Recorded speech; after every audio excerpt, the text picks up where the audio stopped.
Boa noite, pessoal. Estamos iniciando aqui hoje, né, mais um encontro nosso aqui dentro do curso de Psicoteologia, agora dentro do nosso terceiro módulo esse que foi modificado, foi alterado um pouco para das últimas turmas que tivemos para trás.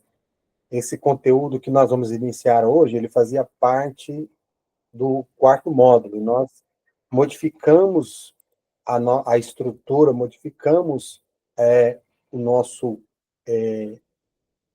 formato, né, a, a posição desse conteúdo, justamente porque a gente quis trazer ele para o terceiro módulo para que vocês pudessem ter ferramentas, ter conhecimentos e ter recursos para poder já iniciar, para aqueles que já passaram pelo processo, né, da terapia, das 10 sessões, passasse agora a ter ferramentas para aplicar, ferramentas terapêuticas para aplicar já nos seus atendimentos, que serão, aqui dentro da nossa formação, supervisionados, ok?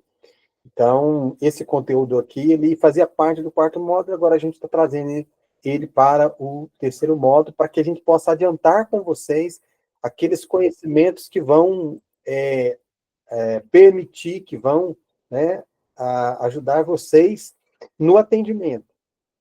Tá aqui um conteúdo que vai preparar vocês para o atendimento dentro da nossa abordagem. Eu estava falando aqui antes da gente iniciar a gravação do nosso encontro, a gente acabou tendo um probleminha aqui com o Google Meet, tive que reiniciar e tal, era até para a gente ter começado um pouco mais cedo aqui essa nossa aula, propriamente dito, e antes eu estava falando sobre a importância né, dessa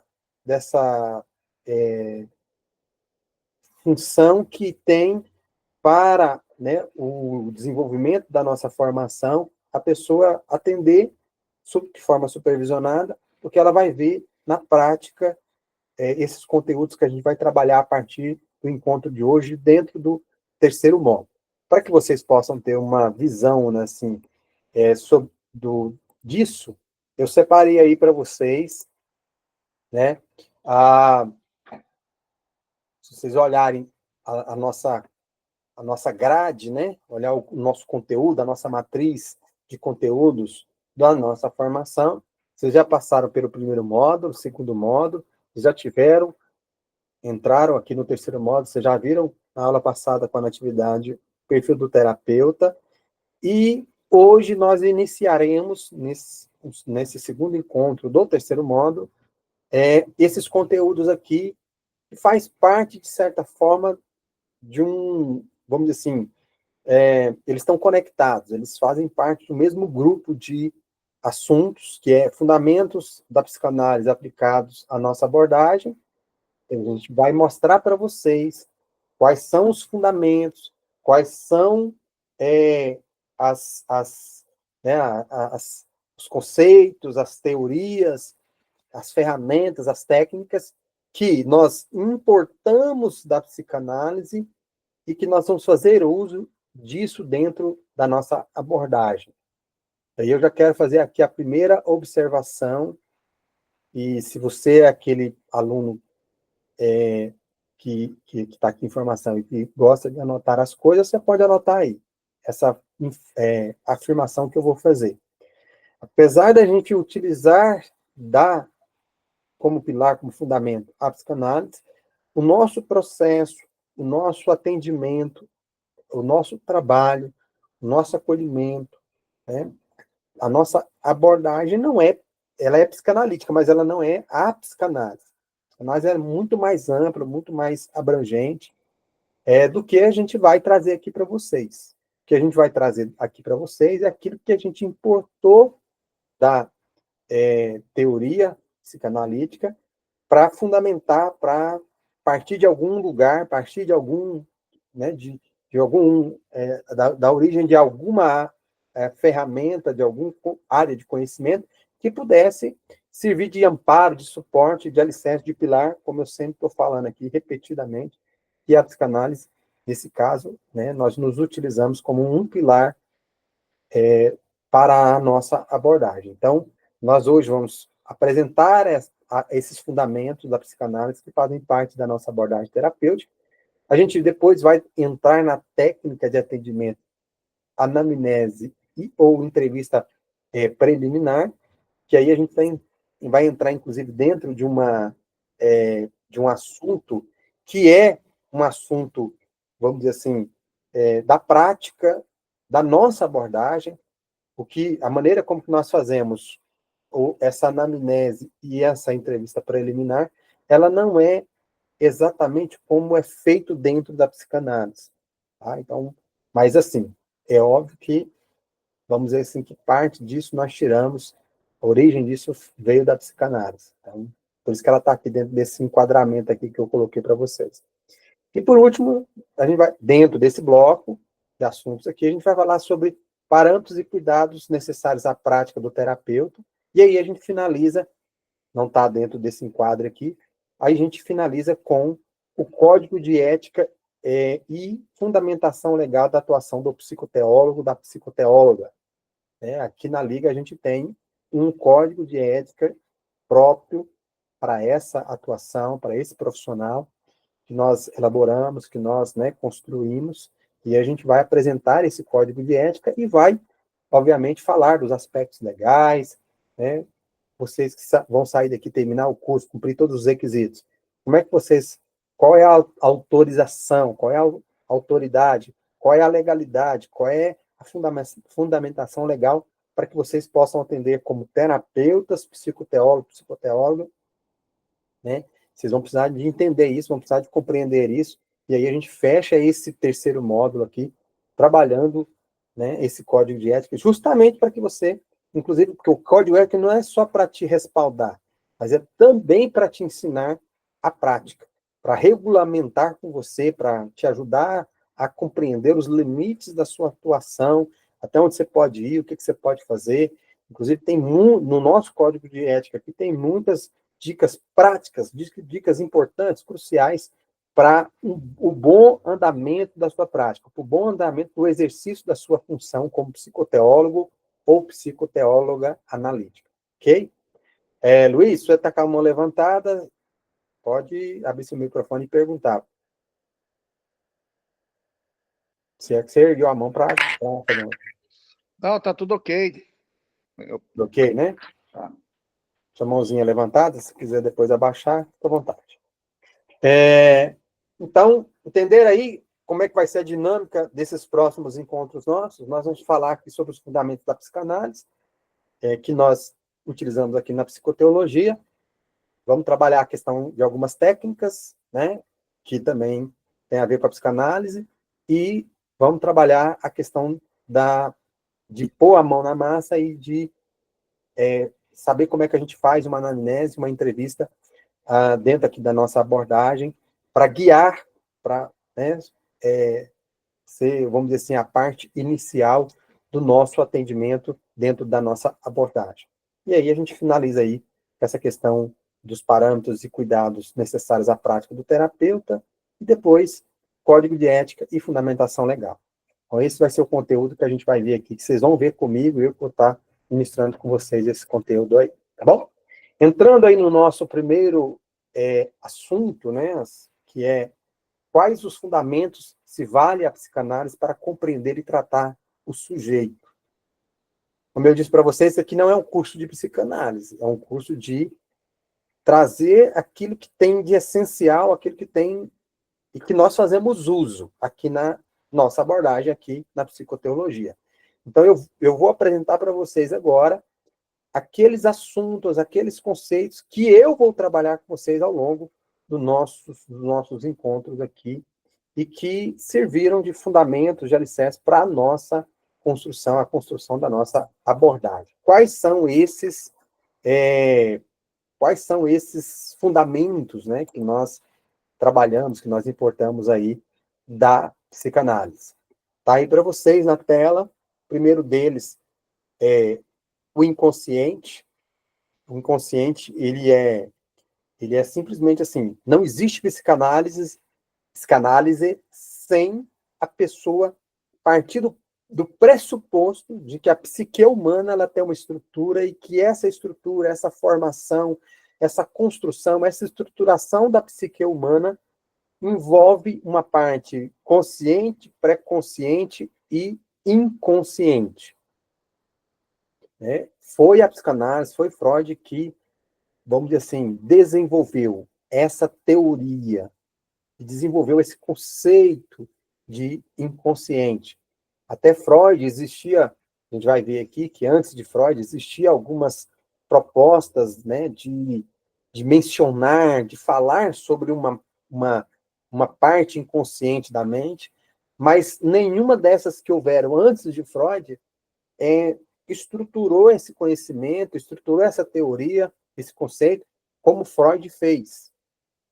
E aí, nesse sentido, Freud, a gente pode dizer que ele é o inaugurador, ele é o precursor dessa teoria do inconsciente, porque, apesar de outros lá para trás ter falado sobre o termo, utilizado o termo, eles não. Freud se diferenciou completamente do que da forma como que as pessoas buscavam explicar como é que se formava, por exemplo, o inconsciente dentro dessa estrutura da psique humana. Como vocês vão poder ver aqui comigo, né, a gente vai entrar, inclusive, o primeiro assunto aqui que a gente vai esmiuçar, que a gente vai, né, trabalhar, é essa teoria do inconsciente. Depois eu vou entrar com vocês um outro conceito que tem a ver com a teoria do inconsciente, inclusive faz parte até para a gente compreender o inconsciente, a gente vai ter que saber o que são pulsões. Pulsões, instintos, impulsos, tá?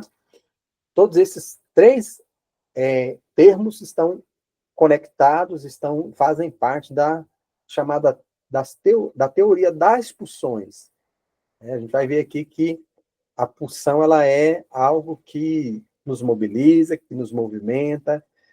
É ela que está por detrás, ou por trás, perdão, de muitas situações e comportamentos repetitivos, indesejáveis, comprometedores, adoecedores.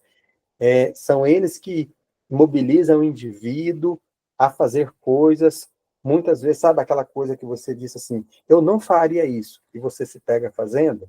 Ou, ao contrário, eu vou fazer determinada coisa, e você pode ver que você nem começou, nem tentou. Muito, o que está muitas vezes por detrás disso é a maneira como as suas pulsões, né? A gente vai ver aqui que existe pulsão de vida, pulsão de morte, pulsão agressiva, e são essas pulsões que muito provavelmente estão por trás desses comportamentos contraditórios, ambíguos, conflituosos que todos nós carregamos. Eu, você, a torcida todinha do Flamengo, do Corinthians, Palmeiras, do Goiás, até dos atleticanos, dos baianos aí também, né, da Vitória da Bahia, tá?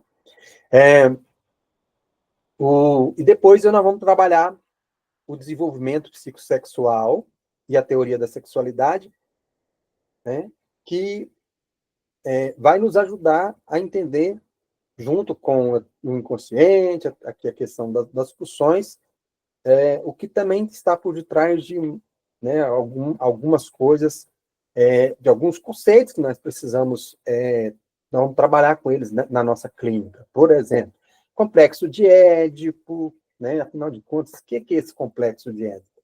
Esse complexo de Édipo está aqui, ó, dentro desse tema aqui, que é o desenvolvimento psicossexual, não é psicossocial, não, é psicossexual mesmo, você não está vendo diferente, você não está vendo errado, não. Na psicanálise, a gente estuda o desenvolvimento psicossexual. Para a psicanálise, todo ser humano, ele nasce com a possibilidade, ele nasce, vamos dizer assim, presta atenção, não é algo que a psicanálise não diz assim, desse jeito que eu vou dizer, tá? Isso aqui já é uma interpretação minha, isso já é uma forma de eu facilitar para vocês o conhecimento dessa teoria aqui.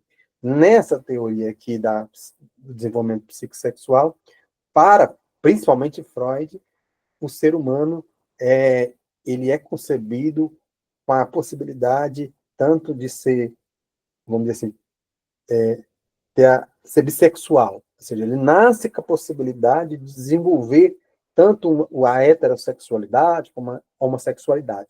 Até na época de Freud, só existia essas duas, você sabia disso?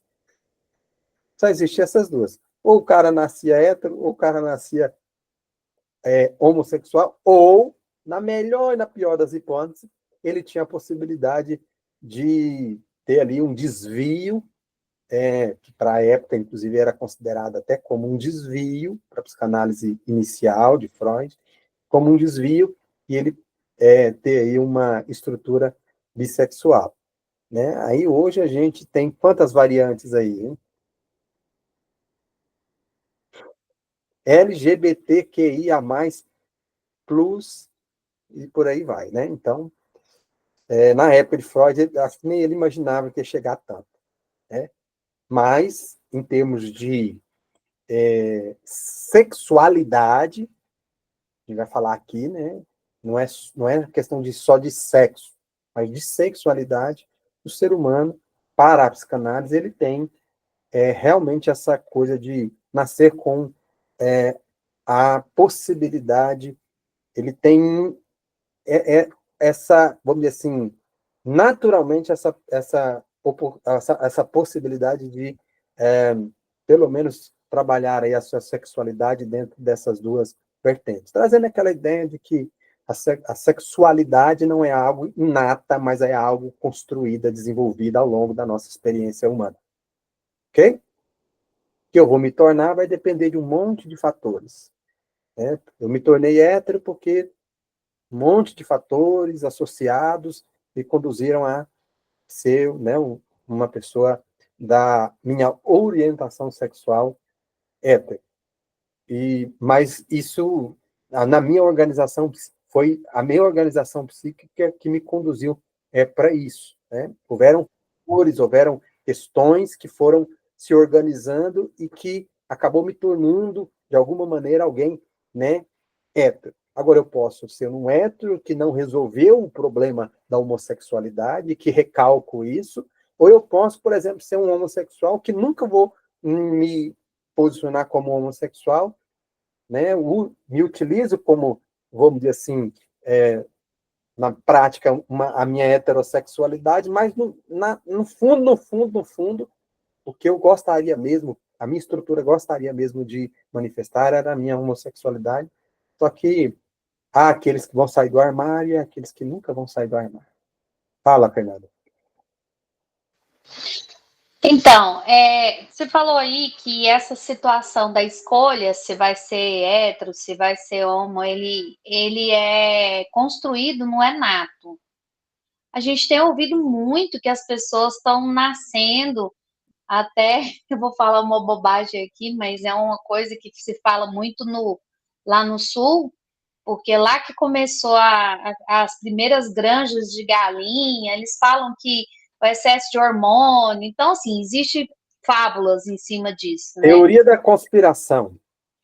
Exatamente. Então, a gente está vivendo uma sociedade que agora eles não têm limites, né? Não há um limite. Então, eles estão.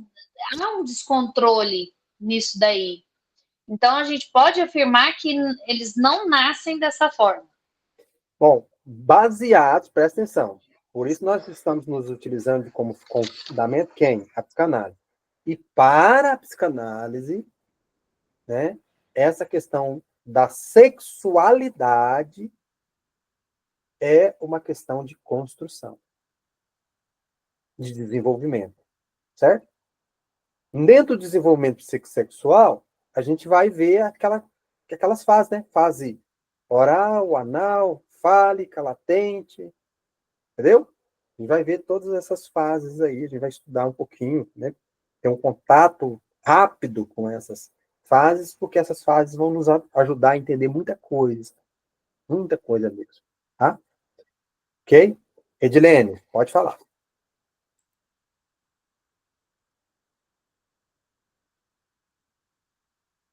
Abre seu microfone de novo. Você levanta a mãozinha. Levantou a mãozinha aqui, eu vou parar e vou abrir para vocês, tá? Você acha o quê? Que uma pessoa pode nascer homossexual e nunca sair do armário? Você Não, afirma isso?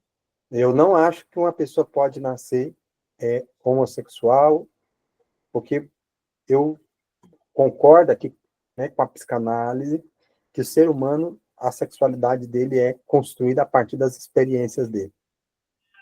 E o que ele vai, né, assumir vai depender de um monte de fatores. Do Monte. meio que ele vive, né?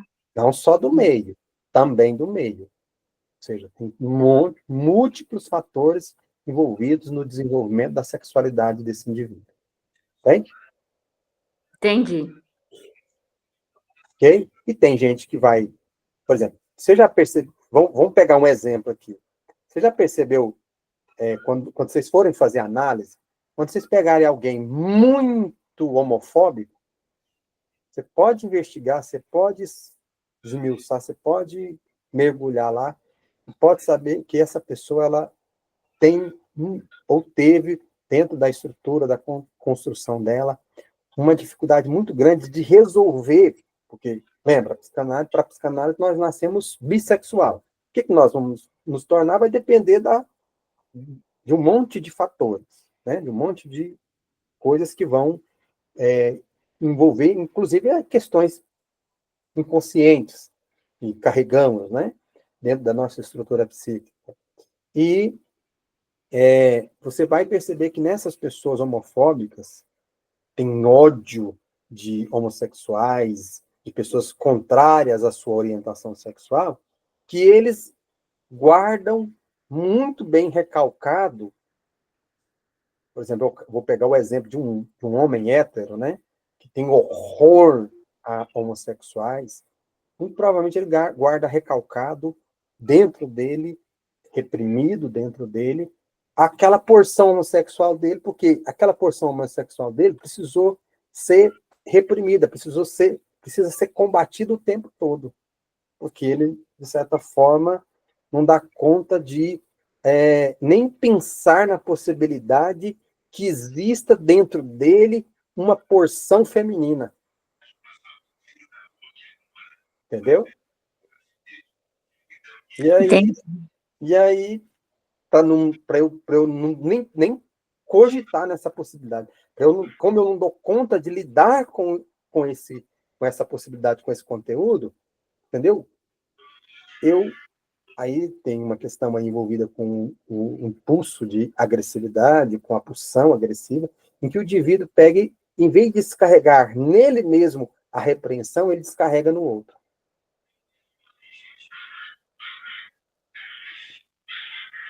Sim, Luiz?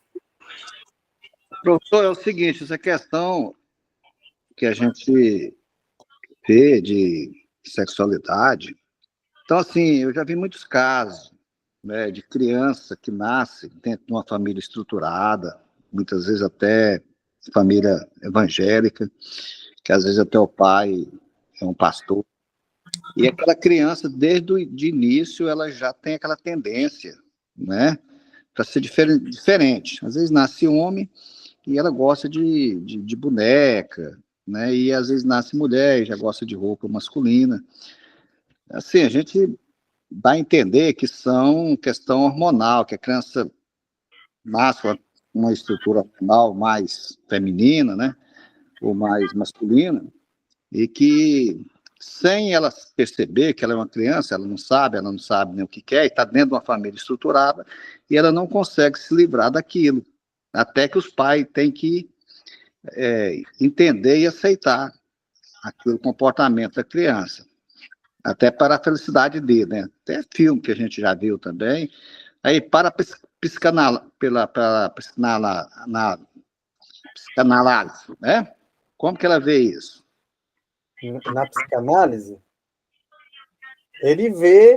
aqui a gente vê, assim, que não existe essa coisa de nascer geneticamente modificado, entendeu? Para aqui nós, né, de cunho psicanalítico, porque a nossa abordagem aqui, ela é psicanalítica, a gente vai partir da ideia, do pressuposto de que esse indivíduo, essa sexualidade, ela foi construída e ela foi desenvolvida de acordo com esses múltiplos fatores que fixou naquele indivíduo a sua opção sexual, sua orientação sexual, perdão. Entendeu? Mas isso, Aí fala assim, mas parece que ele já nasceu com essa tendência, né, e tudo mais e tal. Lembra, aqui para nós, na psicanálise, os conteúdos, as informações, aquilo que já vai começar a construir a nossa psique, começa...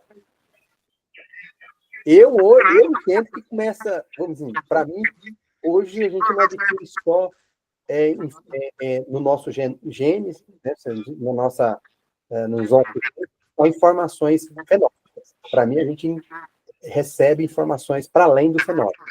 Ou seja, a gente pode receber características comportamentais, a gente pode receber, talvez, sei lá, até traços de repetição familiar, que pode ser, por exemplo, muitas vezes ali imprimido de alguma maneira, geneticamente, que você vê que tem, né, pessoas que repetem coisas ali familiares e tal, que vêm dos ancestrais e tal. Agora, para a gente não ficar aqui discutindo o sexo dos anjos e entrando em questões que seriam difíceis ou complicadas para nós, né, trabalharmos do ponto de vista assim, mais científico, vamos desprezar essa possibilidade, essa possibilidade fica mais no campo da nossa crença, se a gente acredita ou não acredita nisso, cada um tem liberdade para trabalhar essa questão, certo? Agora, é fato que uma pessoa, a partir do momento que ela tornou-se óvulo, ela já começa a receber informação, ela já começa a ser trabalhada, ela já começa a ter percepção, e essas percepções do mundo externo, mesmo estando lá dentro da barriguinha da mamãe, elas começam a construir a psique desse indivíduo a partir de um determinado momento da sua evolução ali, como feto, ela passa a interagir com o meio externo. E essa interação, tanto que, vamos lembrar das crianças que foram tentativas de aborto, rejeitadas, que ouviram, né, ficou ali vivenciando aquele conflito dos pais. Quando você vai fazer a análise dessas pessoas, muitas vezes você, quando consegue mergulhar, né, na estrutura inconsciente daquele indivíduo, está lá na estrutura do inconsciente daquele indivíduo o fato de que ele foi rejeitado. Mesmo sem ele ter elaborado isso, sem ele ter acesso a isso. Entende o que eu estou falando? Então, essas duas questões também estão relacionadas, questões também estão, vamos dizer assim, né, dentro dessa questão do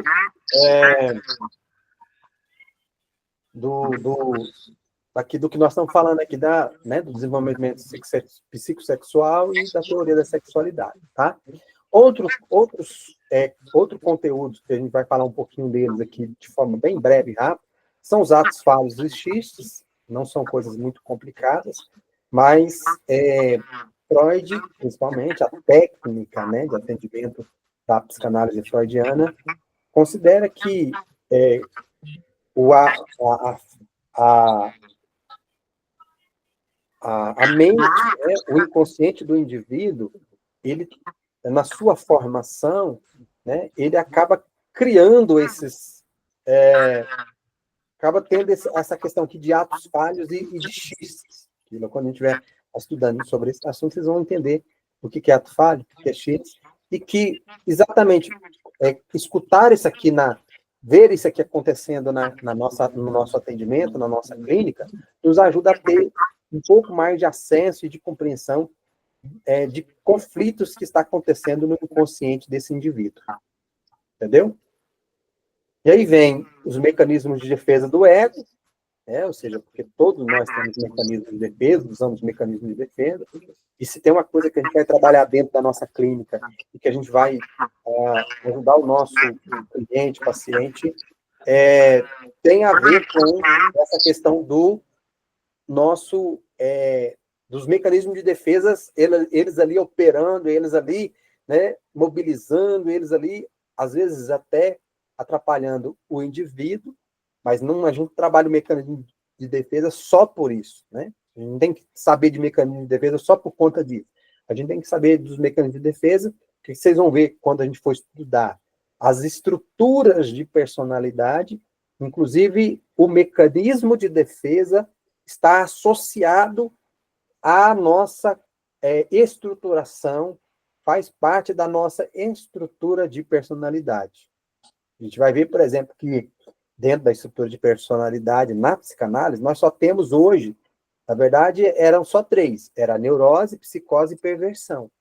Agora, mais recentemente, que algumas escolas psicanalíticas têm estudado e têm trabalhado com as estruturas de personalidade borderline e autista. Tá? Então, isso aqui que eu vou trabalhar com vocês, tem inclusive cursos de psicanálise que nem trabalha com essas 2 últimas estruturas aqui de personalidade. Só trabalha com neurose, psicose e perversão, que foi o que Freud desenvolveu, e por muito tempo outras escolas psicanalíticas também ficaram aí só nessa questão, por exemplo, dessas 3 estruturas. E aí, aqui comigo, vocês vão aprender, para além dessas 3 estruturas de neurose, psicose e perversão, vocês vão aprender borderline e a estrutura autística. Como é que se forma essas estruturas, como é que a gente consegue, né, enxergar essas estruturas de personalidade, porque a gente precisa enxergar essas estruturas de personalidade para, primeiro, por que a gente precisa enxergar a estrutura de personalidade do indivíduo? Porque a depender da configuração de personalidade desse indivíduo, ele vai agir, vai deixar de agir, ele vai, né, manifestar seus conteúdos, ele lida com o mundo com essa configuração, com essa estrutura. E uma vez consolidada essa estrutura, uma vez que essa estrutura de personalidade ela se confirmou, ela se consolidou em nós, a gente nunca deixa de ser, a gente nunca deixa de operar, a gente nunca deixa vamos dizer assim, de viver, né, e de nos relacionar com o mundo, com as pessoas, fora da nossa estrutura de personalidade. O problema, muitas vezes, mal compreendido, né, mal interpretado, ou até refutado para algumas pessoas, assim, por meio até de preconceitos, porque, se olhando assim para o nome, estrutura de personalidade, se eu disser aqui que vocês que estão aqui, segundo a psicanálise, ou são neuróticos, ou são psicóticos, ou são perversos, ou são borderline, ou são autistas, você vai falar que eu estou xingando vocês e que estou, né? Assim, como assim eu sou neurótico? Porque parece, já de primeira mão, que esses termos aqui estão, a gente associa eles a adoecimento, né? A problemas. E quando, na verdade, a psicanálise, quando vai trabalhar as estruturas de personalidade, ela não está trabalhando com o conceito, com a ideia de normalidade ou de anormal. Ela está trabalhando ela vai trabalhar com o conceito de patológico e não patológico. Então, existe a estrutura neurótica e que ela não é patológica, mas ela determina, ela configura, ela dita, né, a forma como que aquela pessoa vai se relacionar com as pessoas e com o mundo e com os objetos de forma neurótica. Mas não quer dizer que essa estrutura neurótica ela é uma estrutura doente, patológica. Agora, essa estrutura neurótica ela pode se tornar patológica. E aí, então, a gente vai estudar aqui, por exemplo, as condições patológicas dos neuróticos, que é a tal da histeria, da neurose fóbica, da neurose obsessiva, são as formas patológicas dessa estrutura. Aí depois nós vamos estudar, né, como é que age, né, uma pessoa dentro dessa estrutura psicótica com estrutura não patológica, mas a gente vai ver aqui como é que é uma pessoa dentro de uma estrutura psicótica patológica. E aí, assim, cada estrutura, ok? A gente vai ver que existe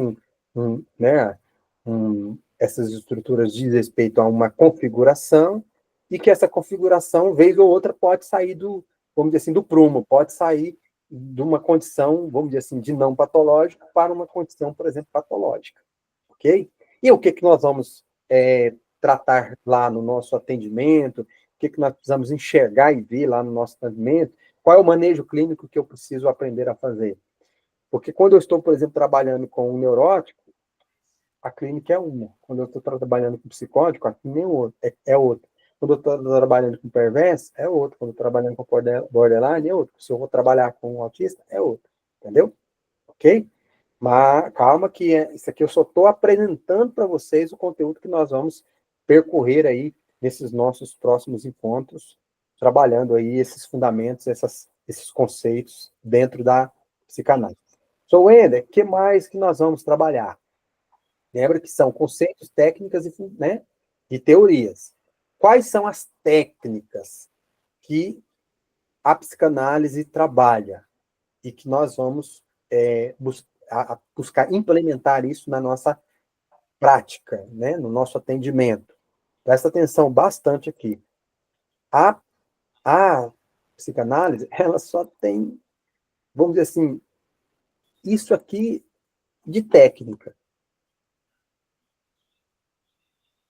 Só isso. Negócio que tem alguns psicanalistas aí. Regressão,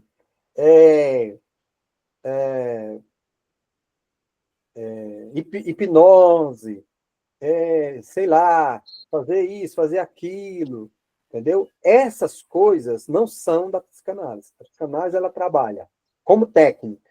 Primeiro, associação livre, que é dentro da, né, que tem como primordial a fala, e uma fala livre, que faz associações livremente.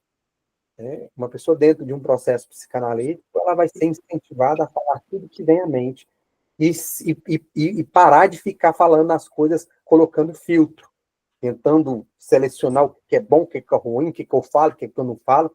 Se você quer fazer uma boa análise, se você quer fazer um bom processo terapêutico, tudo que vier à sua mente, mesmo que você ache assim, quem fez terapia comigo sabe, né?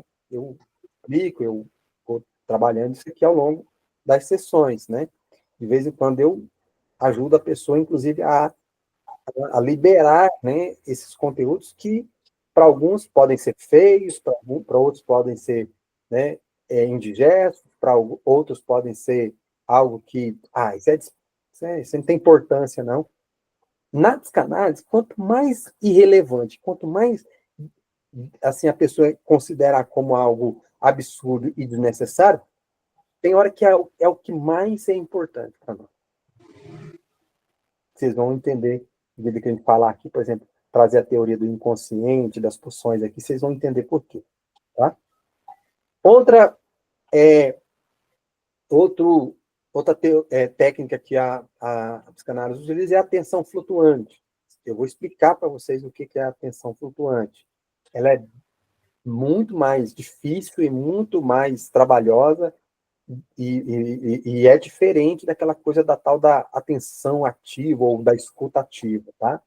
Aqui a atenção flutuante é uma coisa que a gente demora um pouquinho a desenvolver que isso aqui que acaba tendo que ser uma habilidade desenvolvida, porque a gente normalmente e costumeiramente nós não estamos habituados a praticar essa coisa da atenção flutuante. Quando eu estiver trabalhando com vocês, além de explicar, de esclarecer, de exemplificar, né, eu vou mostrar para vocês que isso aqui é uma coisa que a gente adquire com o tempo. Você não, tipo assim, eu comecei a atender hoje e eu já consigo implementar a atenção flutuante. Não, isso aqui é coisa que a gente precisa às vezes, de anos de rodagem para conseguir fazer uma boa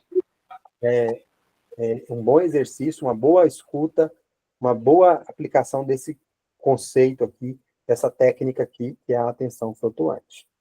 Ok? Que mais que a gente tem aí dentro desse bojo aí de técnicas? Nós temos a questão de insight e elaboração, né? Na psicanálise, a gente vai trabalhar essa coisa do recordar, repetir e elaborar, tá? Depois nós vamos ter que compreender o que é transferência e contra-transferência, porque isso aqui, inclusive, faz parte do atendimento, faz parte do nosso manejo clínico do paciente. Isso tem a ver com o seu paciente, tem a ver com você também, tem a ver com o processo. A gente vai trabalhar esses dois conceitos aqui, essas duas técnicas aqui, né, que é da transferência e da contra-transferência. E, por último, a gente vai trabalhar, aqui vocês não vão, talvez, conseguir usar tudo o que precisa, mas o mínimo de análise e interpretação e de compreensão de como o sonho é importante para o nosso processo analítico. Porque, segundo, né, a teoria psicanalítica, segundo a psicanálise, o acesso, a via régia, o acesso mais assertivo, mais rápido, ou seja, que pode me levar aos conteúdos inconscientes, estão manifestando-se nos sonhos das pessoas. E aí, Freud desenvolveu toda uma teoria e toda uma técnica, inclusive foi a partir da análise e da sua primeira obra, né, que inaugurou a psicanálise, chamada assim, Interpretação de Sonhos, que Freud, inclusive, é nessa obra de 1900, a primeira obra, o primeiro escrito de Freud dentro da psicanálise, porque ele tinha escrito coisas antes, mas ele inaugurou a psicanálise com essa obra chamada Interpretação de Sonhos, onde ele prova, onde ele mostra a questão da estrutura, do conceito e da teoria do inconsciente, né, partindo dessa investigação que ele fez sobre o que é que significa, na psicanálise, os sonhos. E aí ele tanto, né, criou essa teoria, né, esses conceitos, quanto ele também acabou, vamos dizer assim, utilizando, descobrindo uma forma, usando a interpretação de sonhos como uma técnica que ajuda a trabalhar com e ter acesso aos conteúdos inconscientes dos nossos pacientes. E aí a gente vai conversar sobre essa questão aqui do papel da interpretação dos sonhos, da análise dos sonhos, dentro do nosso atendimento, da nossa abordagem aqui da psicoteologia. Ok, pessoal? Lembra que eu só estou apresentando aqui para vocês quais são aquilo que a gente vai trabalhar ao longo aqui das nossas aulas. E recursos, professor Wendy, quais são os recursos que nós vamos nos utilizar? Tá aí na tela para vocês, os recursos. Pensem como ferramenta. Toda pessoa que vai fazer uma obra precisa de ferramentas, não precisa? Então, a ferramenta nossa, as nossas ferramentas, né, o nosso saco ali, nossa caixinha de ferramentas, a gente tem à nossa disposição, primeiro, o setting terapêutico e o próprio processo, né?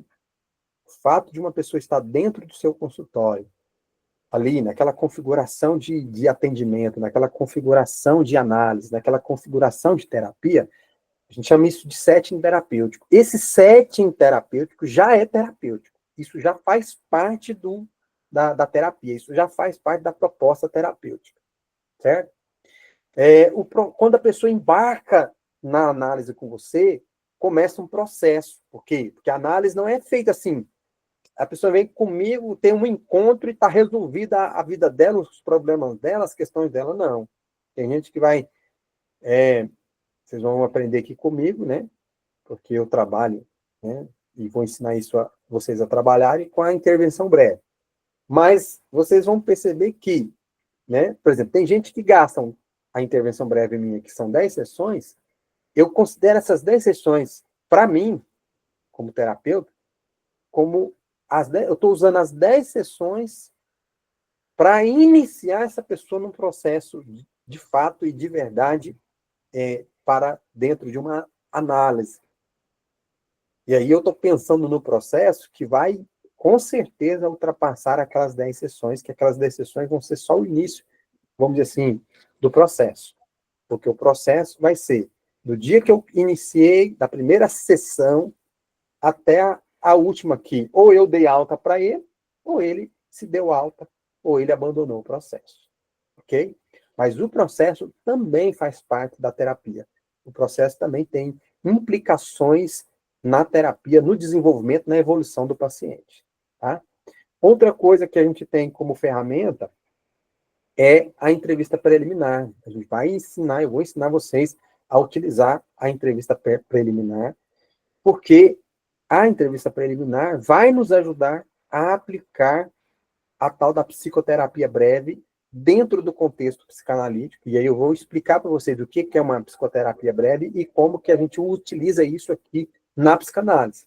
Porque a psicoterapia breve, ela foi inicialmente construída e aplicada lá nas abordagens, né, de terapia comportamentais, e por muito tempo, não tem como aplicar a psicoterapia à psicanálise. Aí vieram psicanalistas aí, fizeram pesquisas e fizeram, né, e buscaram aplicar essa teoria aqui das psicoterapias breves ao contexto da psicanálise e verificou, inclusive, que uma psicoterapia breve de cunho, de fundamentação psicanalítica, tem estudos nesse sentido que mostra que ela, por exemplo, dá mais resultado até do que a terapia cognitivo-comportamental, que é conhecida e é a que mais utiliza, inclusive, dessa psicoterapia breve aqui.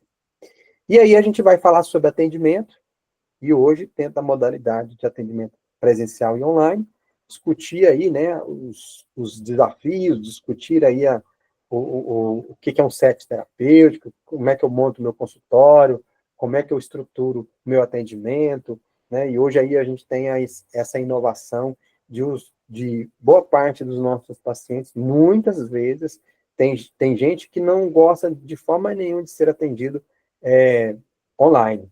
Mas hoje nós já temos um grande público aí que ele só pode e só quer ser atendido online, até porque é muito mais, para ele, cômodo, até porque você, pelo online, você pode atender e fazer terapia de uma pessoa que está em outro estado, em outra cidade, até em outro país, ok?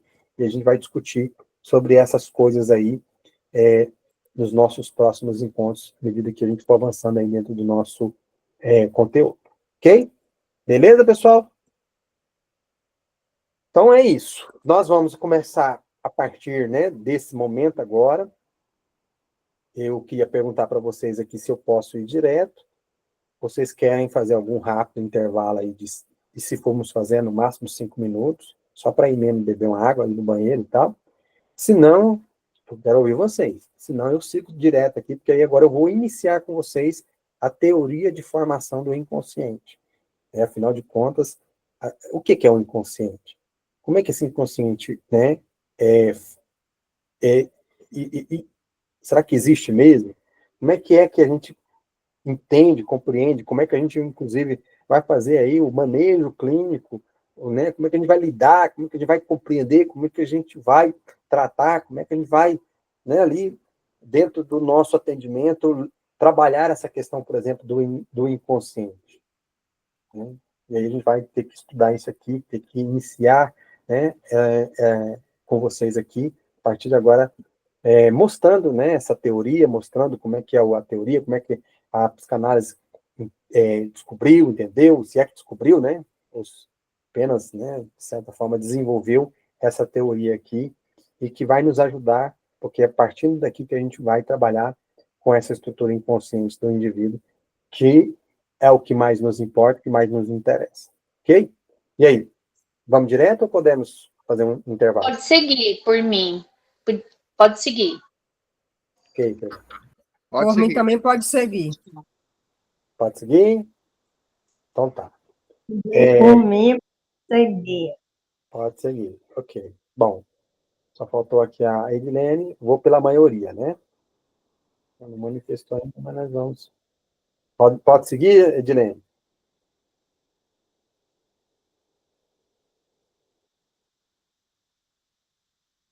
Deixa eu trocar de slide aqui com vocês, porque agora eu vou para o nosso slide sobre a teoria do inconsciente. Pode seguir.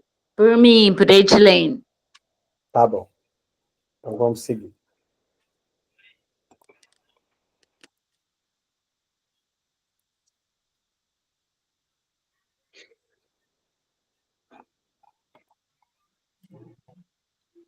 Ok. Tá aí na tela de vocês.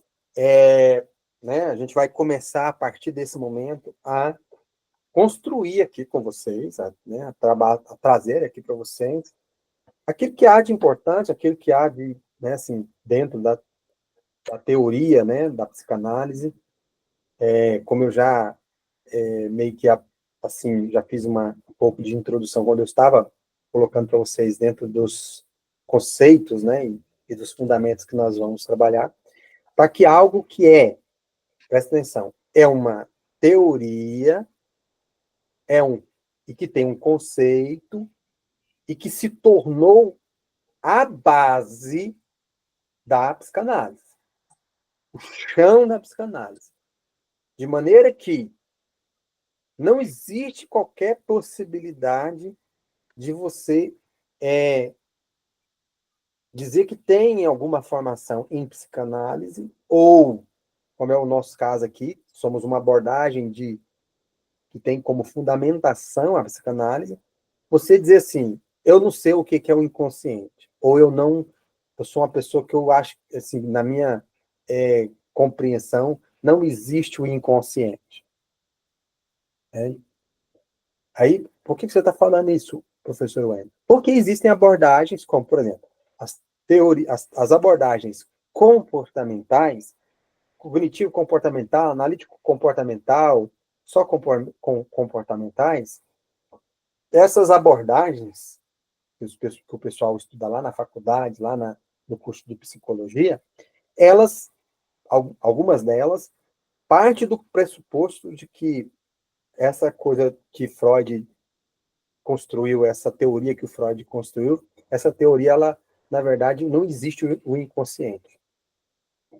Que não existe na nossa mente, né, uma estrutura inconsciente. Então, veja que, vamos dizer assim, que isso aqui tem uma importância muito grande, certo?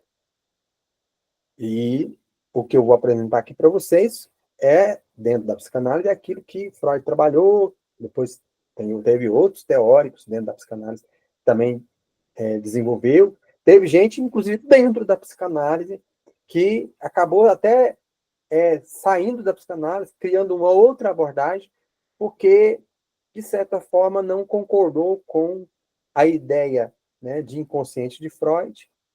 Vou citar aqui como exemplo o Jung. Tem muita gente que chama o Jung de psicanalista, mas tecnicamente o Jung não é psicanalista, porque o Jung teria começado na psicanálise, mas depois ele começou a desenvolver umas teorias e um corpo teórico sobre o inconsciente, que o próprio Freud disse, olha, isso aí que você está ensinando, isso aí que você está trabalhando não é compatível com a nossa teoria. Então, teve aquela coisa, tipo assim, Freud inicialmente considerava que Jung ia ser seu sucessor. Estava treinando, estava trabalhando com o Jung para que o Jung fosse o seu sucessor, né? O seu pupilo preferido. Só que, no meio dessa jornada, Jung acabou, por exemplo, indo para aquele lado em que, na teoria dele, né, de Jung, o inconsciente ele teria a origem nos arquétipos. E que, inclusive, o inconsciente, existia um inconsciente, antes do inconsciente individual, existe para nós o inconsciente coletivo. E que essa mente coletiva, de alguma maneira, ela é transferida e ela, vamos dizer assim, que ela dá até contornos para o nosso inconsciente individual, para o nosso inconsciente né, de cada um de nós.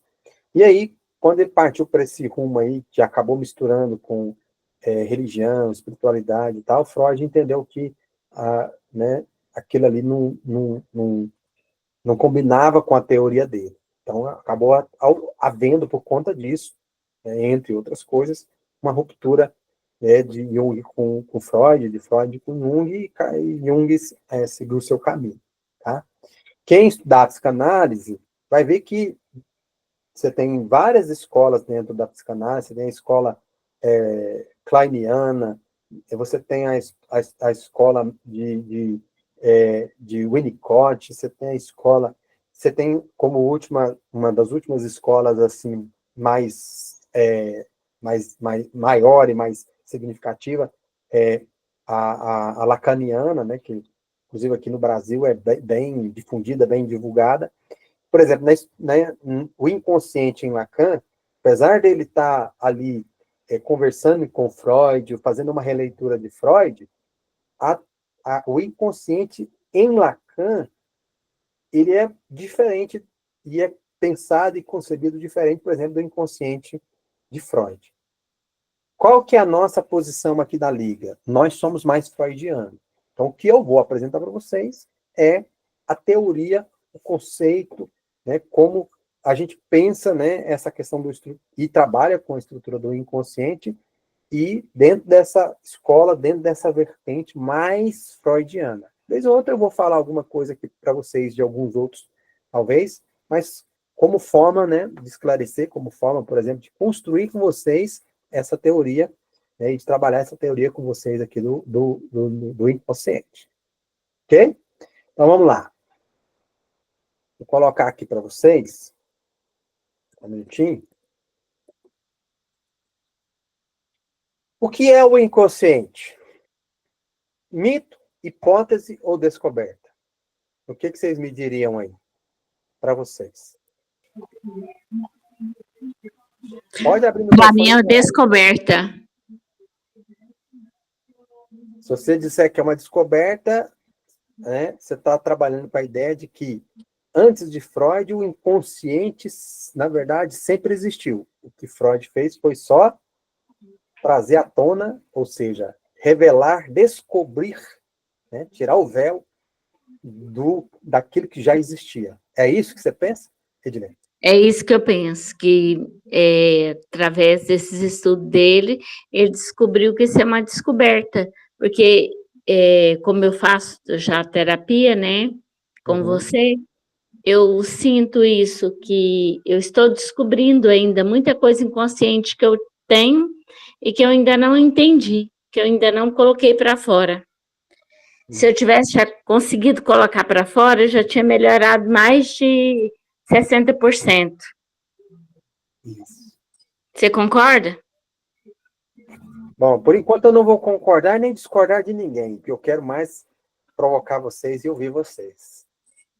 Vamos lá. Quem mais quer? Quem concorda, e porque concorda, né, com a Edilene, e quem discorda e pensa, por exemplo, um pouco diferente né, da Edilene. Eu concordo com a Edilene e pelos mesmos argumentos. Eu também. Eu Sueli? também concordo. Certo. E você, Sueli?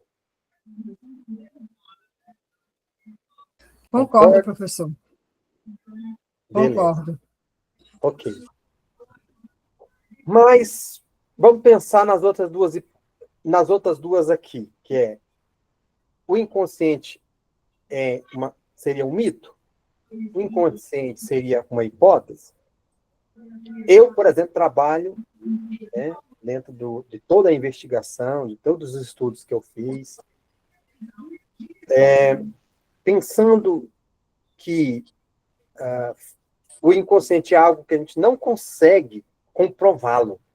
A gente não consegue, por exemplo, tem muita coisa que a gente consegue fazer prova. A gente consegue, por exemplo, pegar no microscópio, ir lá e estudar, certo?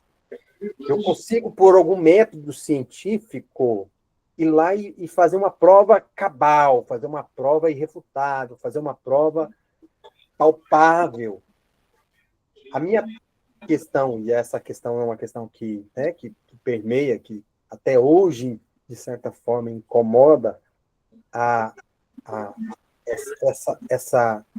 psicanálise, né, enquanto ciência, enquanto área de conhecimento, é que está aqui algo que eu preciso abstrair, que eu preciso, ou seja, né? Eu não tenho como pegar aqui para vocês, por exemplo, vocês me perguntam assim, professor Wenda, prova para mim que realmente existe na estrutura da mente humana o inconsciente. Vocês acham que eu seria capaz de provar para vocês isso? Eu seria capaz de provar. Não, porque não é algo palpável. Né? Então, vamos dizer assim que se a gente pensar fora da caixinha, a gente pode, e eu não vejo problema nenhum nisso, tem gente que vê. Tem gente que se assistir essa aula minha aqui, dependendo do psicanalista, ele vai virar o olho, ele vai querer deixar se ele me pegava pelo colarinho e me estrangulava, entendeu? Mas eu entendo que o inconsciente, ele está nessas 3 categorias. Em um certo aspecto, o inconsciente é um mito. O que é uma coisa mítica? O que é um mito? O mito é uma forma, vamos dizer assim, ilustrativa, é uma forma, vamos dizer assim, uma história que eu conto, que apesar de não ter acontecido, não ter existido, mas traz verdades irrefutáveis. Traz, né, uma compreensão para um fenômeno que eu não consigo explicar ele, senão por meio, por exemplo, de um mito. Em algum grau, vai depender um pouco de quê? De que eu me filie àquela aceitação, aquela crença, aquela concordância de que eu não consigo explicar completamente aquele fenômeno, mas a maneira como eu escolhi de explicar aquele fenômeno torna aquele fenômeno, vamos dizer assim, de certa forma, difícil de ser refutado. Isso quem conhece de mitologia, né? Essa é a ideia de mitologia. Porque o pessoal tem um equívoco de achar que, por exemplo, que mito é uma mentira. Não é, mas ali não é uma questão. A história que conta, ela é uma história mítica, é uma história inventada. Só que traz princípios, traz informações e traz explicações que me ajudam a compreender o incompreensível. Entenderam isso? Fala, Fernanda. Eu estava aqui pensando se o inconsciente ele pode ser manipulado, por exemplo, por algo ambiental, comportamental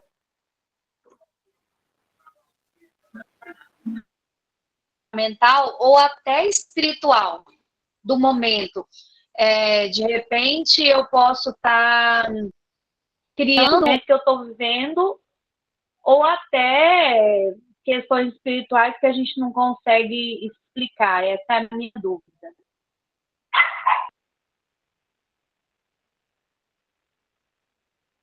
Tá, essa resposta eu não vou te dar ela agora, porque quando a gente tiver mais avançado em como se forma, em como se estrutura esse inconsciente, você vai entender que pode ter, mas não necessariamente está linkado com... Até porque, assim, se tem uma coisa que é pouco influenciável, se chama inconsciente. É porque vocês ainda... Eu vou trazer informações aqui que vai mexer com alguns paradigmas de vocês, quando a gente estiver avançando aqui, né, na compreensão de como se forma a nossa mente e, em especial, em como é colocado essa questão na estrutura da nossa mente, na formação da estrutura da nossa mente, o inconsciente.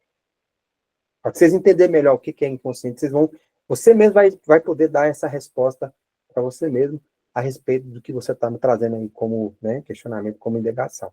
Mas eu estou colocando que não é o momento aqui agora de entrarmos nessa tentativa de responder isso para você. Ok?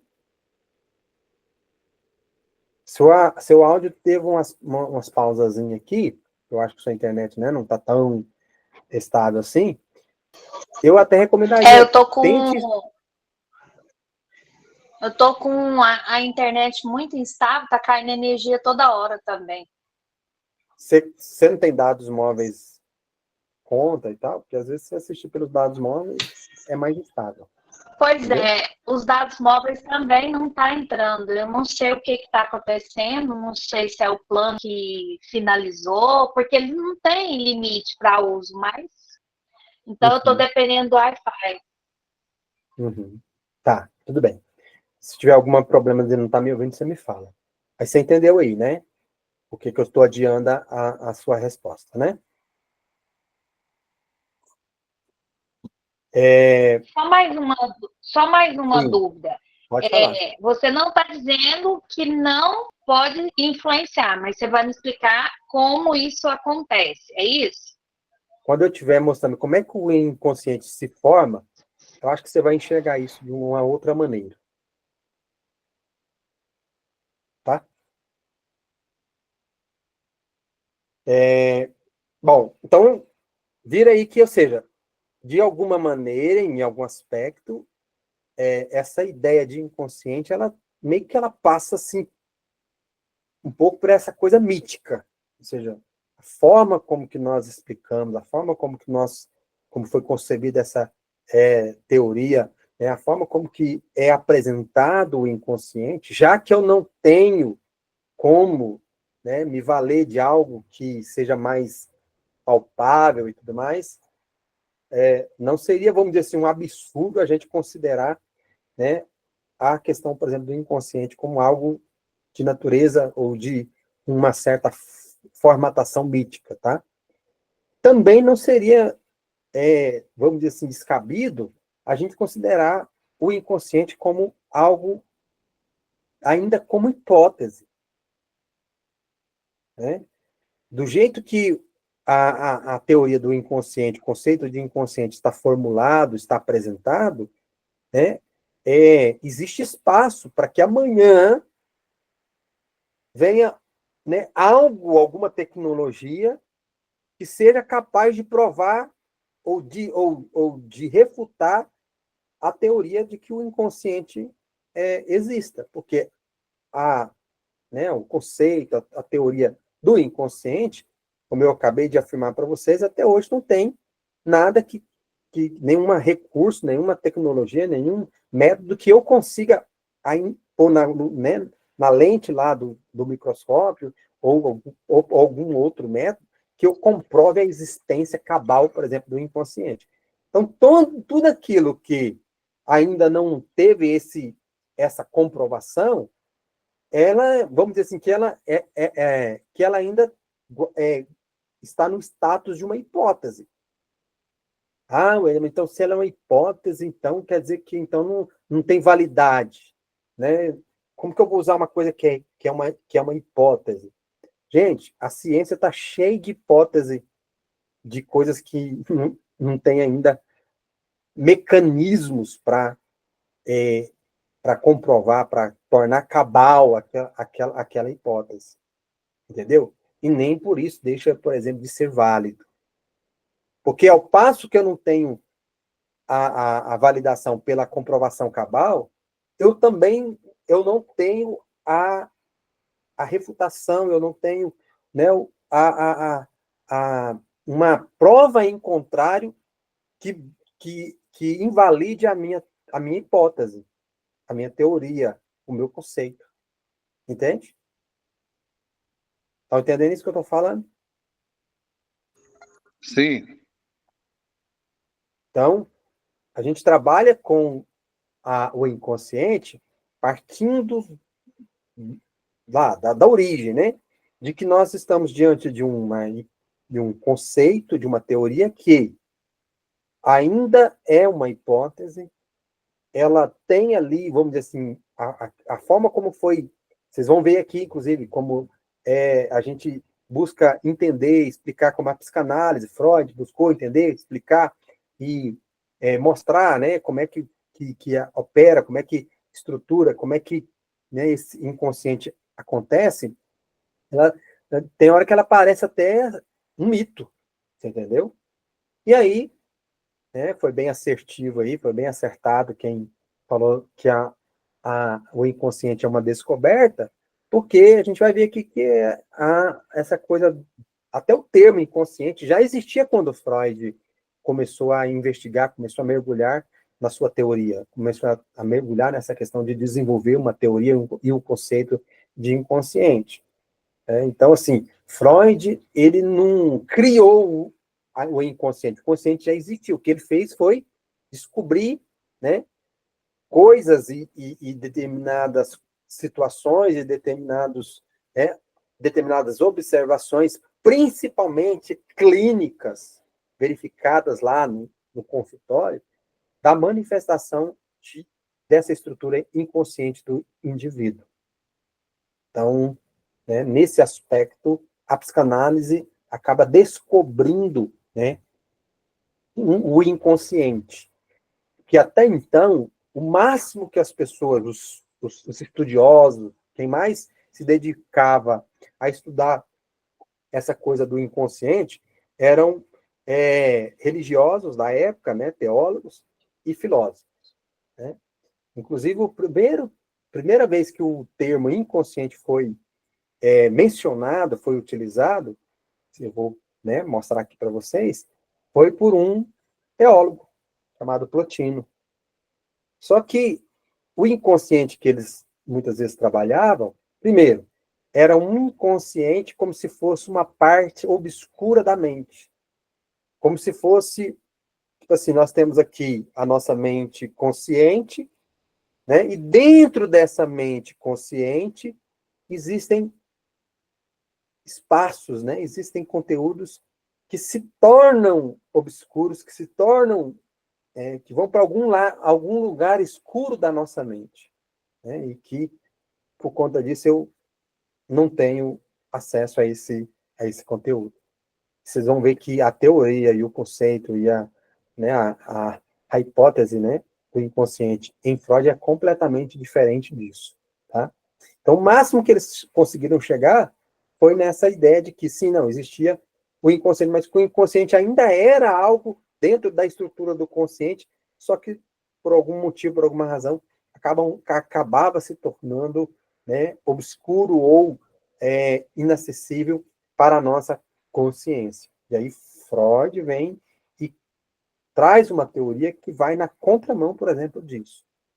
Por exemplo, Freud vai trabalhar com a proposta de que, primeiro, a nossa mente ela é estruturada, ela é formada a partir do inconsciente, a partir dos conteúdos e das experiências, né, e das minhas construções que eu tive, né, ao longo de um período da minha existência e que eles se tornaram inconscientes para mim, por alguns motivos.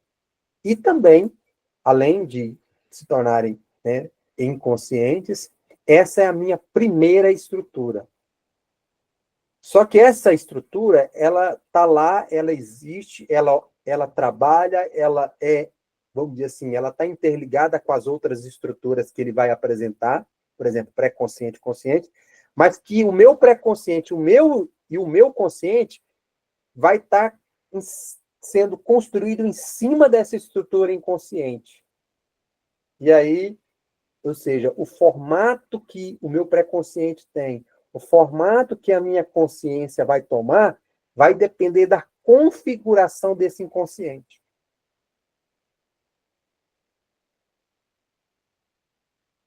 Entenderam? E que isso,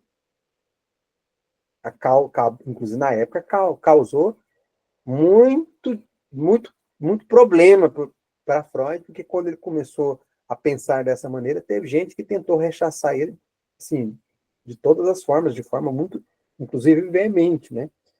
Às vezes ridicularizando ele, às vezes falando que estava, né, viajando na maionese, e como médico, e como, né, cientista, e como alguém da ciência, né? não é fácil dizer determinadas coisas, porque você pode ser criticado, você pode até ser considerado, por exemplo, como louco. E lá em 1800 e alguma coisa, 1890, 1990, 1880 e alguma coisa, que quando era Freud estava construindo aí essas suas teorias aí, além de você sofrer essas discriminações, você ainda podia sofrer mais do que isso, né? Você poderia ser, às vezes, preso pela igreja, queimado na fogueira, coisa do tipo, né? Ok? Então, a gente não tem aquela coisa assim, nossa, nós estamos trabalhando com algo completamente comprovado, científico. Não. A psicanálise realmente provou cabalmente que o inconsciente existe. Ela tem uma pesquisa, que comprova isso, que mostra que o inconsciente de fato existe. Não. A psicanálise, Freud, inclusive, fala, ó, no futuro, tem muita coisa que a gente está estudando aqui que no futuro pode ser que as novas tecnologias, os novos recursos podem derrubar algumas das nossas teorias. Bom, eu entendo, até onde eu estudei, até onde eu investiguei, até onde eu mergulhei, que isso, né, isso não é feito só na teoria, para a gente que é psicanalista é feito vendo isso acontecer dentro de consultório, da prática, né, do manejo clínico, das terapias. Até por enquanto, para mim, essa é uma hipótese bastante válida, né? Trabalhar com a psicoteologia e utilizando dentro da psicoteologia essa teoria, esse conceito aqui de psicanálise, me ajuda a ajudar os meus pacientes.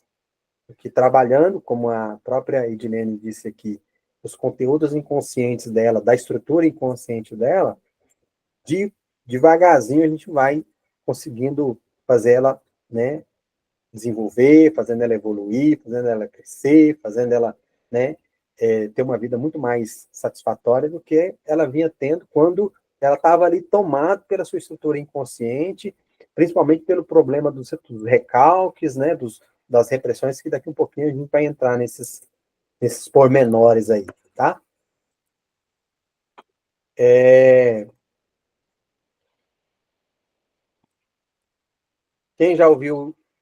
Quem já fez a seguinte afirmação? Isto eu jamais vou fazer. Quem já fez?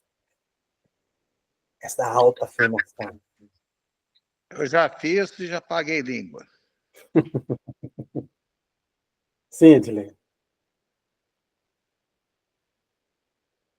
Precisa erguer a mãozinha, não, Edilene. Abre o microfone e fala. Quando eu perguntar, pode ir direto. Sim, eu já falei, isso jamais eu faria.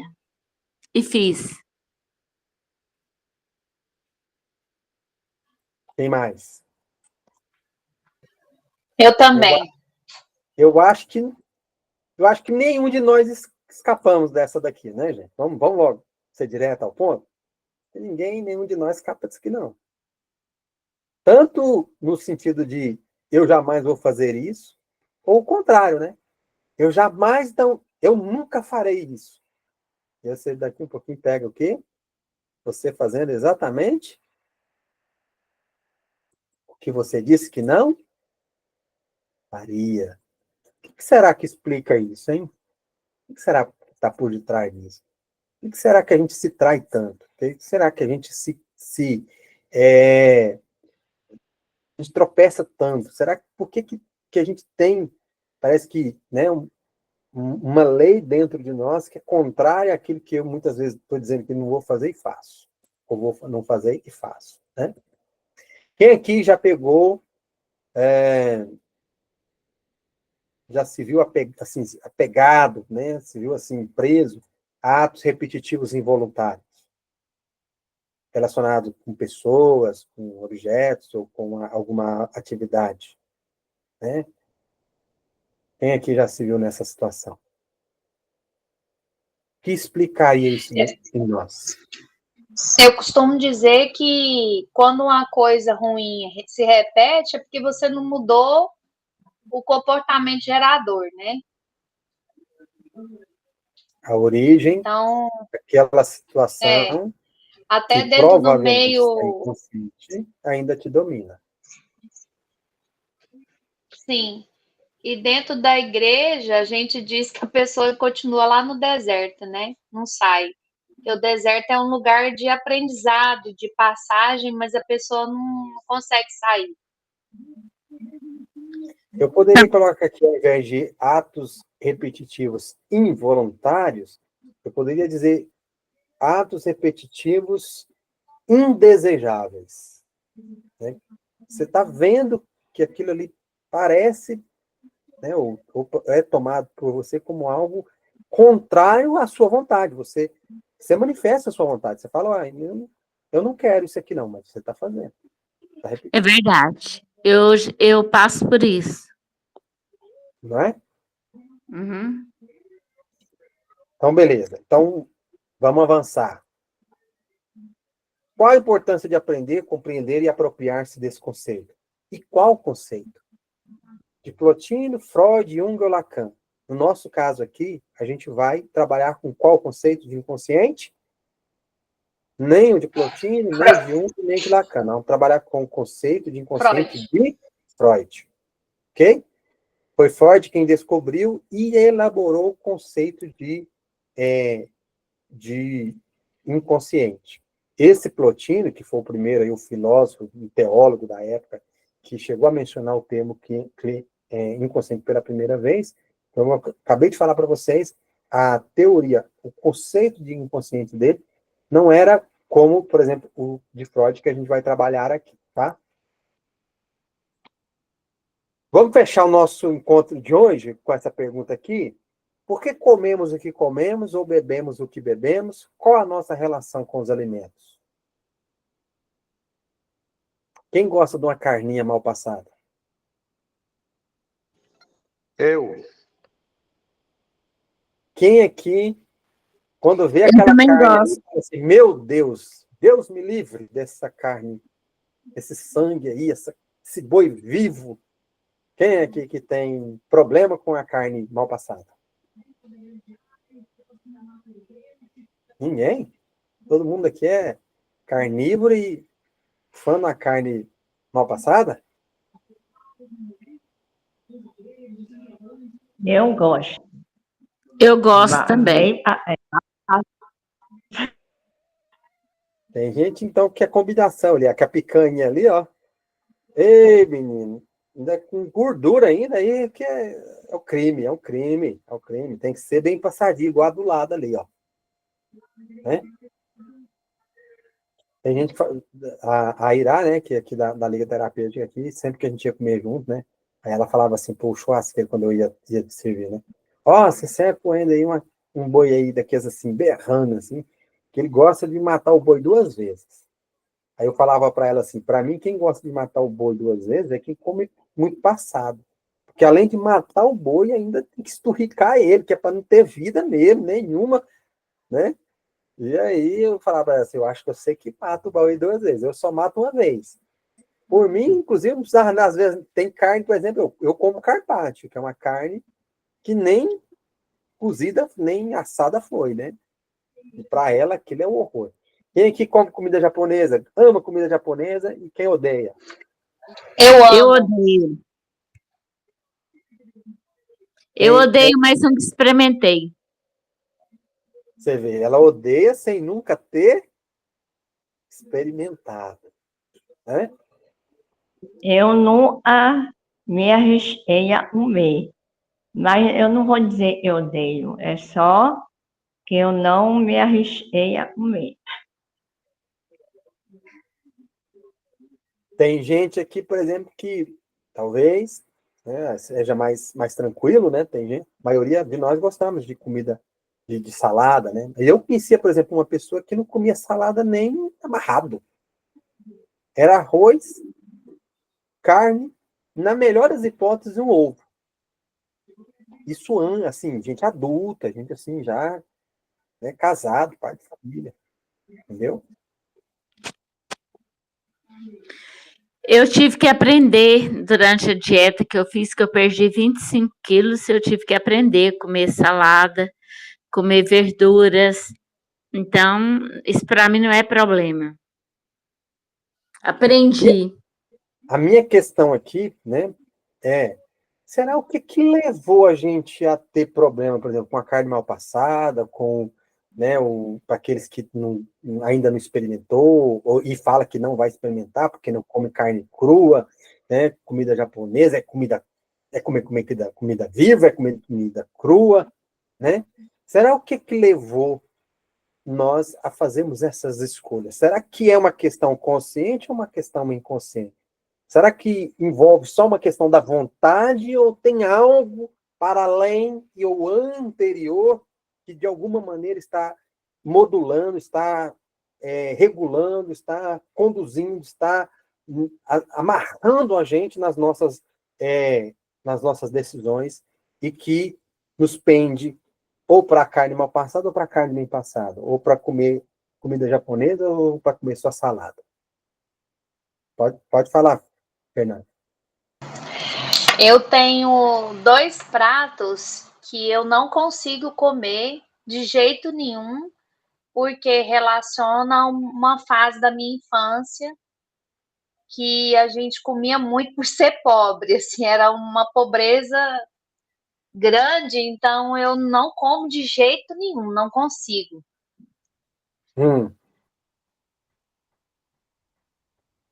Qual? Eu acredito, é o salame e aquele bacalhau com aquele macarrão grosso com massa de tomate, que quando a gente era pequeno, minha mãe fazia muito, era assim, na época da quaresma, a gente não podia comer carne, minha família é católica, né?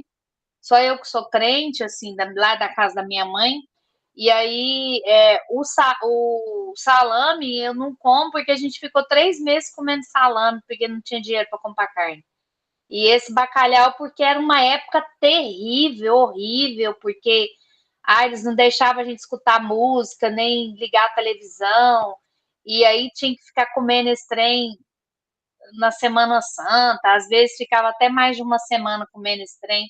Então eu não como de jeito nenhum. Eu faço bacalhau, mas é de outra forma. Mas assim, só de pensar naquele bacalhau me traz uma memória horrível.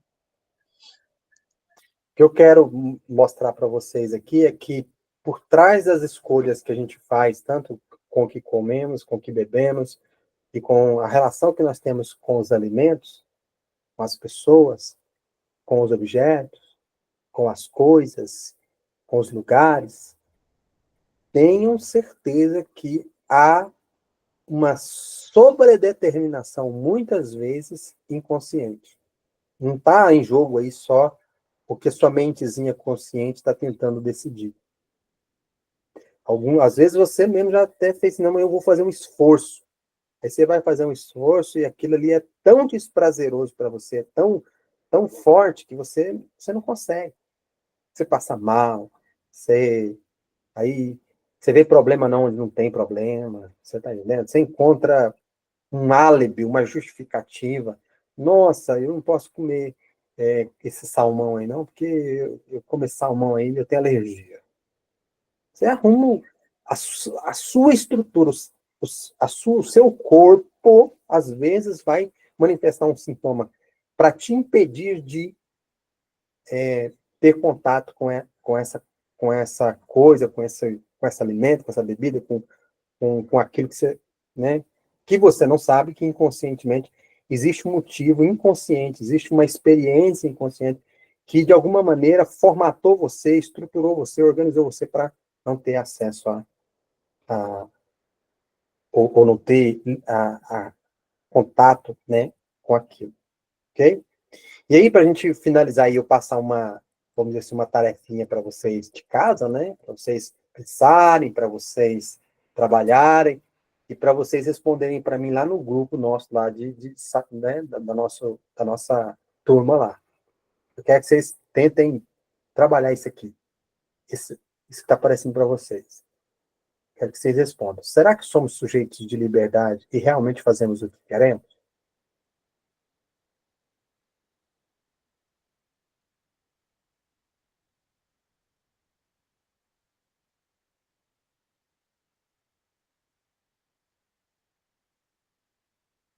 Esse silêncio aqui não é porque acabou a aula ou minha internet travou, não. Esse silêncio aqui é para justamente você, a partir desse instante, começar a se perguntar, a se questionar e a se desafiar né? Isso aqui vai nos ajudar, isso aqui vai fazer parte. Entender o inconsciente vai fazer parte da gente elaborar e construir uma resposta mais bem trabalhada com relação a essa questão, por exemplo, né, para essa pergunta aqui que eu acabei de fazer aqui para vocês. Ok? Então, vamos lá. Vou pela ordem aqui, primeiro a Edilene, depois o Luiz, está com as mãozinhas levantadas. Diga, Edilene. Olha, Wendel, eu tenho certeza que eu não faço o que eu quero. Eu faço somente, às vezes, aquilo que eu não gostaria de fazer. Faço algumas coisas só que eu gosto e que eu quero, mas outras que eu gostaria, eu não faço.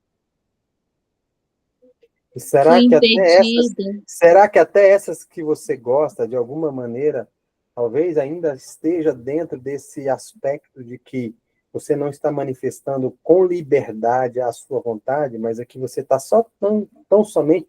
Até o que você gosta foi algo conduzido, foi algo estruturado, foi algo que envolve questões inconscientes, que te regulamenta, que te bota, vamos dizer assim, para realizar aquilo que você está dizendo assim, eu gosto disso. Vou te responder. Às vezes eu, por exemplo, estou curtindo uma música, um filme, então só porque a mídia conseguiu entrar na estrutura do meu inconsciente e me mobilizar para poder ter prazer naquilo, ter gozo com aquilo. Fala, Luiz. Essa questão aí, será que somos sujeitos de liberdade e realmente fazemos o que queremos, né? Claro que não, né? Claro que não, né? Porque muitas coisas que a gente gostaria de fazer, a gente não faz, porque a gente está ligado às regras da sociedade, né? E muitas vezes a consciência, principalmente quando a gente tem o temor de Deus, né? Com essa palavra, né? Aí, de repente, a gente quer fazer uma coisa para pôr, mas isso não vai agradar, isso é pecado, né? Isso não convém. Ou por conveniência, né? Uhum. Porque... E por isso que é bom ter essas regras sociais, essas questões de consciência, né? Uhum. Porque muitas coisas a gente gostaria de fazer, né? Mas a gente não faz. E como o senhor mesmo falou, tem coisas que a gente faz induzido por mídia, ou porque o amigo falou, não, mas isso é legal, aquele filme é ótimo e tal, né? E a gente às vezes acaba assistindo, mas talvez por indução também. Agora, é claro também que existe, né, muitas coisas que a gente faz por amor, porque a gente gosta de fazer aquilo, né? Muitas vezes até praticar um esporte ou outras coisas que a gente tem liberdade, né? Mas eu acho que ninguém aqui nesse mundo está sujeito a ter liberdade de fazer tudo que ele quer. Porque alguma coisa vai prender ele, ou as regras sociais, ou a consciência, alguma coisa mais, né? Uhum. Edilene.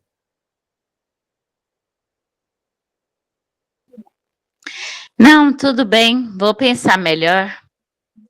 Ok. Tá. Para a gente, né, despedir de vocês aqui é um curso de psicoteologia, certo? Fernanda levantou a mão. Para ajudar vocês na tarefinha de vocês, tá? Tem esse texto aí de Romanos 7,19 que diz assim: pois não faço o bem que eu quero, mas justamente o mal que eu não quero, o que ele faz? Eu faço. eu faço. Né? Dependendo da tradução, né? E aí, se você ler não só esse texto aqui, mas o contexto desse texto, você vai verificar que aquilo que Paulo ali está, alguns acreditam que é Paulo que escreveu essa carta aos Romanos, você vai verificar que aqui que ele está trabalhando ali parece ter muito, parece estar muito próximo do que nós vamos trabalhar aqui sobre a estrutura do inconsciente, sobre o inconsciente, sobre o conceito de inconsciente. Ou seja, há uma lei, a Bíblia trabalha assim, né? Há uma lei dentro de nós que parece que milita contra a nossa vontade. E aí, muitas vezes, o bem que eu quero fazer eu não faço, mas o mal que eu não quero fazer, esse eu faço. Vamos lá no início, lá no Gênesis, Caim e Abel. O que Deus disse para Caim, quando ele estava já assim, tramando, organizando, já no coração assim, assassinar o irmão?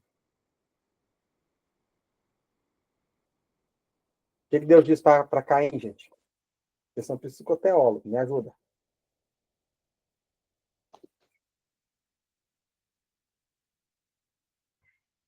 Fernanda? Me ajuda?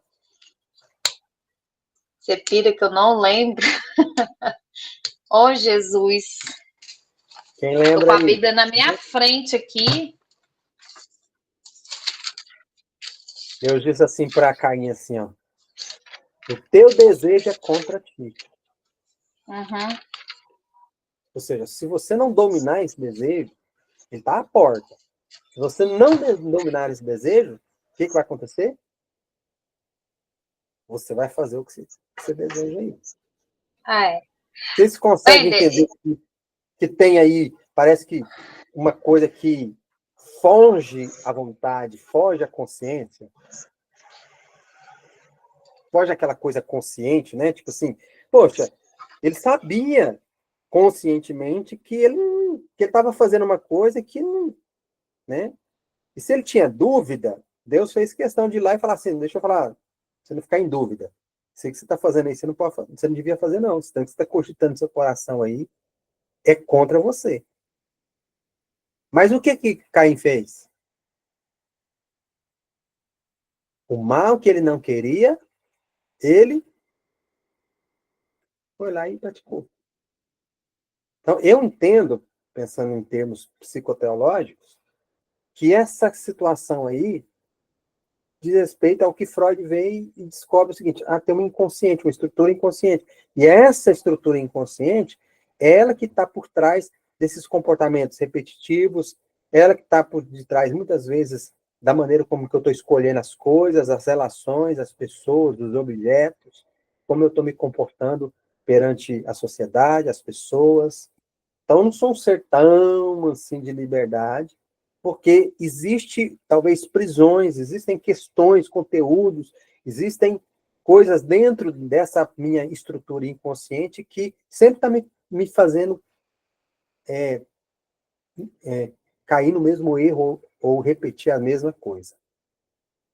Aquele comportamento, por exemplo, indesejável, ou aquele comportamento, vamos dizer assim, que eu gostaria de não praticar. Certo? Fala, Fernanda. Então, essa pergunta aí, no meu ponto de vista, existe dois aspectos. O aspecto comportamental e relacionar com outras pessoas. Eu entendo que eu fiquei um bom tempo preocupada em atender as expectativas das pessoas. E nesse aspecto, após a terapia com o terapeuta que está dando aula aqui para nós, eu consigo me aceitar com tudo de bom e tudo de ruim, né, que tenho. Então, eu entendo que a parte comportamental, hoje, eu consigo quase que 100% fazer o que eu quero. Com relação à parte espiritual, não, só voltando, comportamental, entendendo que existem leis que regem a sociedade e regem o meu caráter. Então, eu não faço nada ilegal. mas também não faço como antes, fazer coisas só para agradar as pessoas ou só para não ficar mal na fita. E o aspecto espiritual, eu falo isso muito, se eu não ouvir a voz de Jesus, a minha tendência é ir para o mal, né? Igual Romanos 7,19.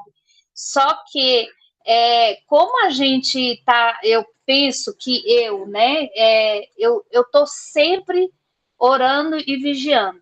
Então, hoje, as minhas vontades estão muito relacionadas ao que o Espírito Santo diz ao meu coração.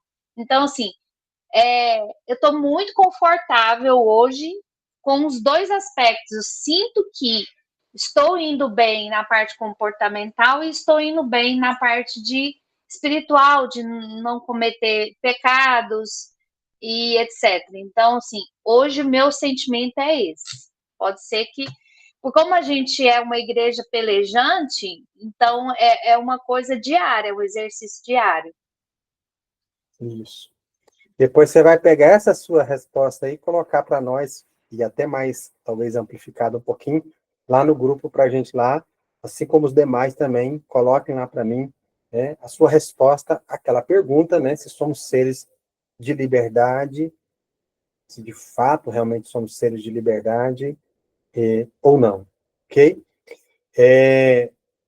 Aqui a gente está, inclusive, trazendo aqui, né, como um curso psicoteológico, trazendo aqui a Bíblia para nos ajudar a compreender e a explicar né, e a aplicar, né, essa questão, por exemplo, bíblica aqui, no nosso entendimento, né? Porque como a gente, inclusive, falou aqui, Freud ele não criou o inconsciente, ele descobriu o inconsciente. Se a gente for pensar, se vocês começarem agora a ler a Bíblia e começar a ver daqui um pouquinho até mais, né, conhecimento, mais amplitude aqui, sobre o que a gente vai descobrir aqui sobre o inconsciente, vocês vão ver que, inclusive, a Bíblia traz muita coisa sobre essa estrutura, traz muita coisa sobre essa dinâmica nossa psíquica, da gente estar, de alguma maneira, assim, encoberto, da gente, de alguma maneira, não ter acesso a coisas que nos controlam, a coisas que nos dominam, entendeu? E que muitas vezes a gente fica colocando culpa lá no capetinha, lá no demônio, lá, mas que isso tem mais a ver conosco do que com a coisa externa, entendeu? Não estou dizendo que ele não existe, nem que ele não produza influências e está aí, para, como diz a Bíblia, né, para matar, roubar e destruir, entende? Mas tem muita coisa que é mais nossa do que realmente, né, externa. E aí Freud vem e afirma o seguinte, a gente vai ver isso aqui no próximo encontro nosso. Se tirar de nós, se nós não tivéssemos que cumprir leis e regras, todos nós seríamos assassinos, homicidas, e praticaríamos, por exemplo, o incesto.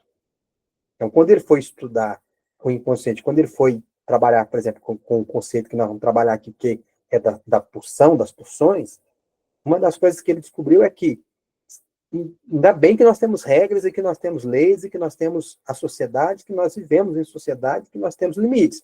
Que se tirasse isso de nós, provavelmente todos nós nos tornaríamos assassinos e transaríamos com o papai, com a mamãe, com os irmãos, faríamos isso com muita tranquilidade. Entendeu?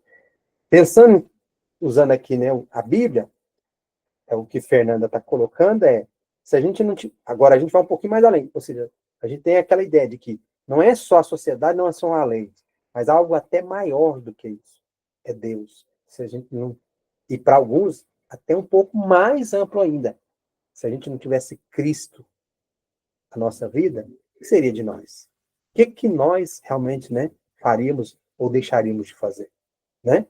Talvez muitos de vocês aqui, se não fosse Cristo, não fosse a sua confessionalidade, a sua religião, a sua espiritualidade, primeiro, você não estaria aqui nessa aula.